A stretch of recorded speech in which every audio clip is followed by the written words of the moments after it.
Hi viewers, welcome to this channel. So చాలామంది students అడుగుతూ ఉన్నారు, JNTH 2122 బీటెక్ రిజల్ట్స్ రిలీజ్కి రెడీగా ఉన్నాయి. లాస్ట్ టైం ఏదైతే జరిగిందో ఈసారి కూడా ఈ JNTH 2122 బీటెక్ రిజల్ట్స్లో అదే రిపీట్ చేస్తారా అని చెప్పేసి అడుగుతూ ఉన్నారు. ఇంతకీ అది ఏంటి, దేని గురించో చెప్తాను. ముందుగా అయితే ఇంతవరకు ఈ ఛానల్ సబ్స్క్రైబ్ చేసుకుని వాళ్ళు సబ్స్క్రైబ్ చేసుకొని ఈ వీడియో లైక్ చేసి షేర్ చేయండి.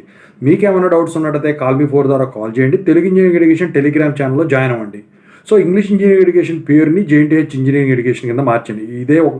ఇది తెలుగు ఇంజనీరింగ్ ఎడ్యుకేషన్ 2 ఛానలే.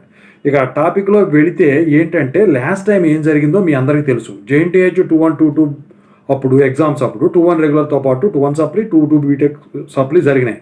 అప్పుడు కాపీలు కొట్టారు కదా, ఒక సబ్జెక్టు దొరికినా 2 సబ్జెక్టులు దొరికినా కూడా మొత్తం సబ్జెక్టులకి వీళ్ళు వచ్చేసరికి రిజల్ట్ విత్హెల్డ్లో పెట్టారు. మాల్ ప్రాక్టీస్ కింద ఇవ్వకుండా యూనివర్సిటీ కూడా మొత్తం సబ్జెక్టులన్నీ అట్లా పెట్టారు. తర్వాత వచ్చేసరికి మిడ్ మార్కులు కూడా అలాగే చేశారు. తర్వాత మళ్ళీ రిలీజ్ చేస్తారని చెప్పేసి వాళ్ళ సార్లు చెప్పడం అయితే జరిగింది. మరి ఈసారి కూడా అదే విధంగా జరుగుతుందా? మీరు ఒక సంగతి తెలుసుకోవాలి. మీరు mall practice rules and regulations ఏవైతే ఉన్నాయో అవి చూసుకోండి. ఎప్పుడైనా వీడియో ఉన్నాయి మన దాంట్లో. అయితే ఆ రూల్ ప్రకారం ఇక్కడ దొరికిన ఒక్క సబ్జెక్టుకే పెట్టాలని ఏం లేదండి. అన్నిటికి కూడా వీళ్ళకు మాల్ ప్రాక్టీస్ అనే పెట్టచ్చు. విత్ హెల్డ్ కింద అయినా రిజల్ట్ని 0 కింద చూపించేదానికి ఛాన్స్ ఉంది. జనరల్గా 0 అంటే ఏంటి? ఫెయిల్. అయితే ఇక్కడ వచ్చేసరికి అదే జరిగింది. తర్వాత రిలీజ్ చేయలేదు, రిజల్ట్స్ యథావిధిగా ఉన్నాయి. మళ్ళీ సప్లీ ఎగ్జామ్స్ రాశారు చాలామంది స్టూడెంట్స్ కూడా. అయితే మరి ఈసారి కూడా JNTH 2122 బీటెక్ రిజల్ట్స్లో అలాగే చేస్తుందా అంటే, మీరు రాసిన దాన్ని బట్టి, అక్కడ మీ అబ్జర్వర్ మిమ్మల్ని పట్టుకున్న దాన్ని బట్టి, అక్కడ వాళ్ళు సబ్మిట్ చేసిన దాన్ని బట్టి. జనరల్గా పోయినసారి ఏం చెప్పారంటే, మేము ఏదైతే మీరు దొరికారో దానికి మాత్రమే మేము కాపీ అని మాల్ ప్రాక్టీస్ అని పెట్టడం జరిగింది, మిగతా అన్ని సబ్జెక్టులు మేము పెట్టలేదు అని చెప్పేసి ఎగ్జామినేషన్ బ్రాంచ్ వాళ్ళు చెప్పడం అయితే జరిగింది. ఇది అందరికీ తెలిసిన విషయమే.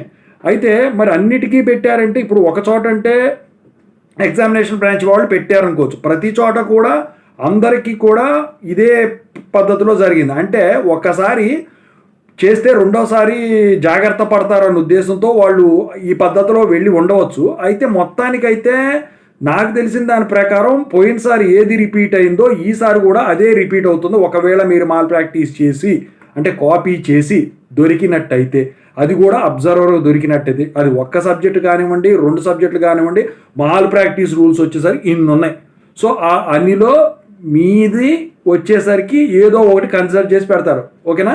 సో మరీ ఎక్కువైపోయింది అనుకోండి, అప్పుడు దాని సంగతి అందుట్లో ఉన్న రూల్ ప్రకారం చేయటం అయితే జరుగుతుందన్నమాట. ఓవరాల్గా అయితే మీకున్న డౌట్ అయితే ఈ విధంగా మీరు ఇక కన్ఫర్మ్ చేసుకోవచ్చు. ఓకేనా? సో మీలో ఎంతమంది మాల్ ప్రాక్టీస్ చేస్తూ దొరికిపోయారు కింద కామెంట్ సెక్షన్లో తెలియజేయండి.